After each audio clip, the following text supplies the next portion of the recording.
আজকে দুনিয়ায় একজনকে মহব্বত করলে তার জন্য আমরা জীবন দিয়া দিই, অথচ যিনি আমাদেরকে নিঃস্বার্থভাবে, আমরা চাইনি, বলিনি, দরখাস্ত করিনি যে আমাদেরকে বানাও, শুধু বানাননি, মুসলমানের ঘরে তিনি পাঠাইছেন।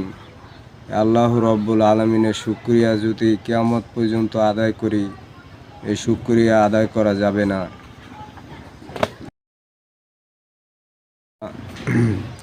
আজকে দুনিয়ায় একজনকে মহব্বত করলে তার জন্য আমরা জীবন দিয়া দিই, অথচ যিনি আমাদেরকে নিঃস্বার্থভাবে, আমরা চাইনি, বলিনি, দরখাস্ত করিনি যে আমাদেরকে বানাও, শুধু বানাননি, মুসলমানের ঘরে তিনি পাঠাইছেন।